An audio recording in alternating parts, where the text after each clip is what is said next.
Hi everybody, Ryan Ballengee with Golf News Net. Thanks for checking us out once again.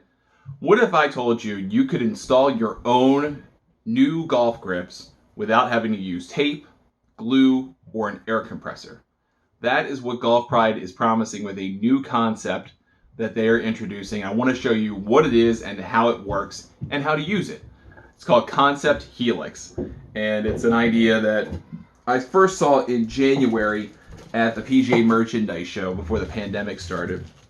And there was a gathering of media members, and they were showing us how this idea was going to work. That it wasn't something to be talked about, that it was just this idea they were toying around with, and they wanted to see how we would get on with it and whether we would like it or not.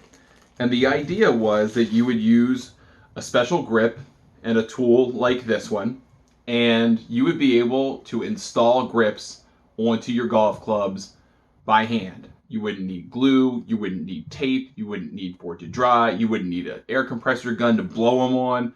You could just use one tool, your hands, and you could be ready to go with a new grip. And frankly, it didn't go that great. It was kind of difficult to use, it was kind of difficult to get it on, but they've made some dramatic improvements, and now they are ready to bring this thing to market, basically 12 months after they showed us the concept. So, Concept Helix, they sent me a box, sent me the final tool, and they sent me 3 grips to work with. So what we're going to do here is we're going to run you through the steps of putting a Concept Helix grip on your clubs. I have not done this before, so we are going through this together. I will make sure to speed it up, and we'll walk through the actual time in the end. But I want to walk you through the steps of this process, and then we can see for ourselves whether or not it's easier to apply these grips ourselves using the Concept Helix or just to take it to a pro shop. So let's give it a try. All right, so we're going to start with an existing golf club, right? We've already got a golf club. I've already done some of the work here. This is a Bridgestone iron that I have in my garage. It's got a Golf Pride grip on it already. And so I have already taken the trouble of cutting off most of the grip and most of the tape. So if you've ever regripped clubs before, you kind of know what's going on here. But if you haven't, you're going to need a couple of different things before you start this job. One, obviously, you're going to need the Concept Helix grips, and you're going to need the tool that comes with it. Second, you're going to need to remove your existing grips from your golf clubs because likely your grips are on the traditional way with tape, epoxy, and the grip, or even if they're blown on like a pure grip, you still have to remove that off in the first place. So one way or another, you got to get rid of the grips. And so for a traditional sense, you're going to need a blade, right? You're going to need a blade that can cut down rubber. And so I just use something I have in my garage. You can use a hook blade, which is common for just for golf, but whatever gets the job done.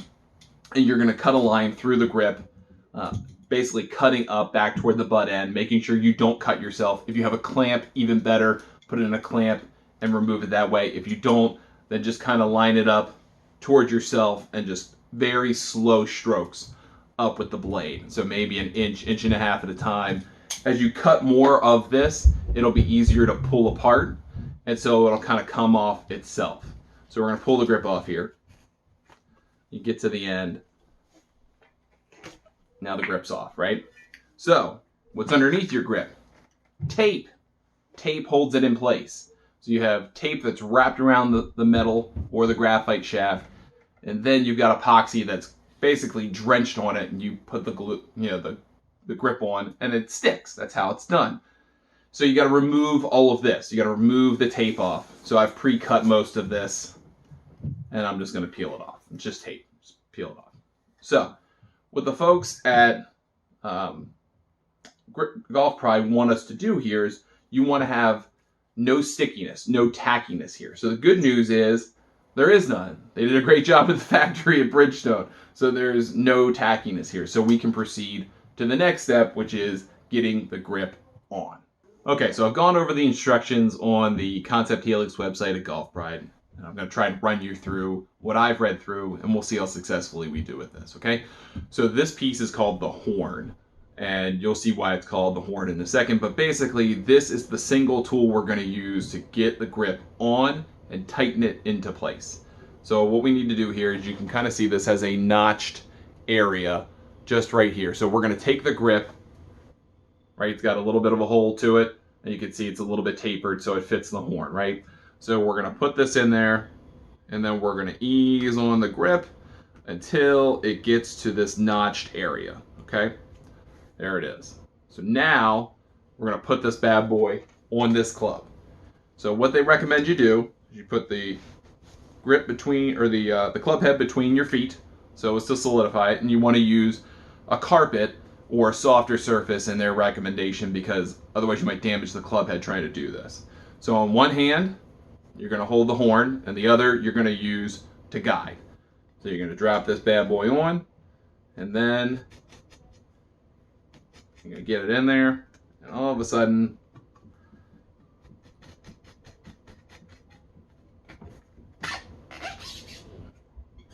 boom, we're in. That's pretty easy, actually. So here we go. We got it in there. Now, what you can do is you can measure this to see how well you did. So it's supposed to be 10¼ inches from top to bottom. But really what you want to do is you want to feel that the butt end of the grip is actually at the top of the shaft. It's not, you know, leaving some extra room up top. And also down at the bottom, you want to make sure you haven't stretched this too far, because if you stretch it too far, then obviously you may not install it quite as well as you think. So now, the next step is to get the horn out. So, there we go. We pull it out. Now it's down the shaft. Now, the nice thing about this is it has a little opening here. So you're just going to pull it off once you get down all the way to the bottom, and it's, you know, tapered enough that you can just pull this bad boy out of there. And then you don't damage the horn. Now you've got the horn back, okay? So, now what we're going to do is we are going to tighten this thing. So we're going to use the horn on the other end, this side, and we're going to use it to go ahead and lock this thing into place. So on the horn, there are instructions. One side, so turning clockwise, is to put it on. Just as easily, and that's a nice feature of this, there's counterclockwise to take it off. So if you didn't like the job that you did, you're not stuck with it, you just go ahead and twist it off using the horn as one of your first steps, okay? So we're going to speed this up in a second, but basically I'm going to put this guy on here, and then I'm going to twist this. It says 30 half turns. So again, put the club between your feet, set this thing up. It sits in nicely. You can see there's a little notch there. That's what we're going to be turning, and we're going to turn it 30 times. So again, we're going to speed this up so you don't have to watch all this.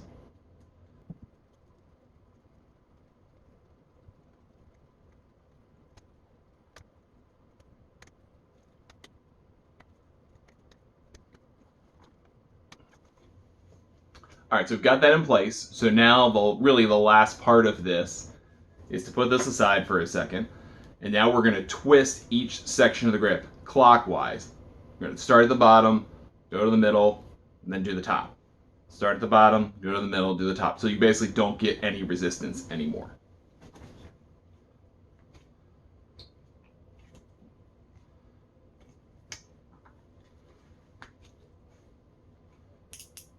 You hear that click? That's good news.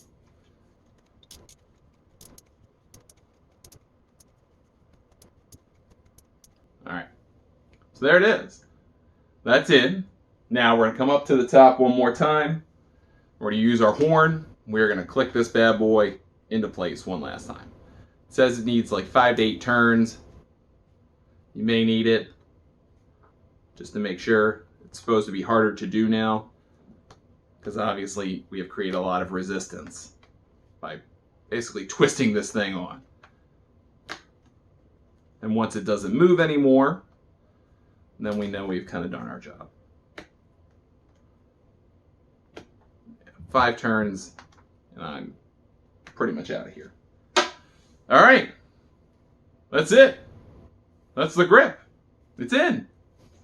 Feels good. Looks good. It's ready to use. That was pretty quick, honestly. That was way easier to do than it definitely was in January, where it was practically impossible to get it going. It works out great. Obviously, you have to remove your grip tape, your grip, so you need to be able to get those things off, whether you had them blown on or whether you had them applied traditionally. But once you get it off, this is really easy to get on. I mean, it took me a few minutes to read the directions, but they were easy to memorize. You saw me do all of them right here. So what, it'd take me 5-6 minutes to put on a grip just learning about it. And I probably, if I did this subsequent times, it might take me half that time. And then by the time I do it the 3rd or 4th time, it's 2, 3, 4 minutes to put on a grip, and they're ready to roll. I don't have to wait for anything to dry, just go, which is awesome. So, I love this concept. However, there are some downsides, of course. One, you don't have any kind of markings to work with here. So if you like reminder grips, obviously you can't really do that with this concept yet because you're going to need to be able to learn how to put on a grip properly, which is what a lot of, that's why you take grips to take clubs for regrippings to professionals, because they line up the reminder with where you grip the club, right, relative to the head. So that's something we don't have here. Second, we also don't have a Golf Pride marker down at the bottom, which some people like in their grips because maybe that's a place as a reminder to put their lower hand thumb, right? We don't have that here. This is a pretty cool grip though, otherwise it's a little bit bigger, which is something I like. I like a mid-size or a large size grip. So it does feel a little bit bigger, in part because you might stretch it down a little bit. You don't want it to be compromised in the installation process. So if you're used to a standard size grip or something maybe a little bit cadet, you know, maybe this is going to be a big step up for you. It's going to be a little bit bigger. It's definitely bigger than the Golf Pride grip that was on here before. Maybe not by a ton, but that's okay.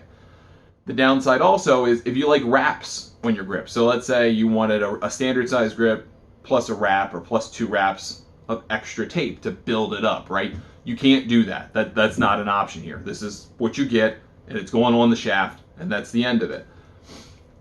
In uninstallation of these grips, though, is hypothetically really easy because you're going to use your horn tool, you're going to turn the other way a bunch of times, you're going to undo your tension, and you'll get it off just as quickly as you got it on in the first place. So you definitely, once you get into this family of grips, you would hypothetically not need the blade, and you wouldn't need the epoxy removal, which I brought this down but didn't need, but you would need alcohol to remove the tape and the epoxy and the leftover glue.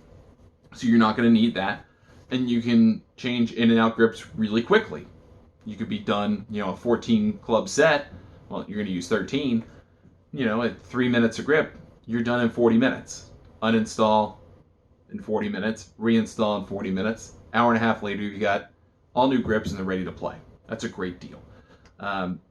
What I hope will come out of this is eventually there will be more different types of these grips available. So maybe they'll bring in some Align Series tech eventually once they kind of figure out how to tell you how to install it so that you get the reminder on the bottom.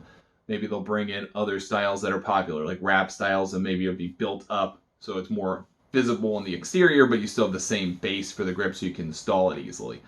I could see that coming along too. But right now, this is a concept that has come to life extremely quickly in golf terms, going from something that, like I said, in January was quite literally unusable, but a very exciting concept, to something in December of 2020 that is going to hit the market and really easy to use. Kudos to Golf Pride for coming up with something a little bit different.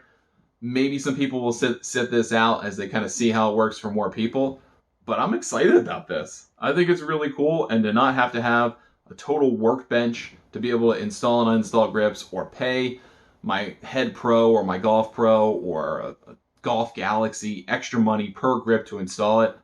That sounds like a great deal to me. So if you're one of those types who love the DIY, check out Concept Helix. You can go to concepthelix.com is the website. I'm sure golfpride.com has more information as well. And we'll be telling you more about these in the future. I'm Ryan Ballengee saying thanks for watching. See you next time.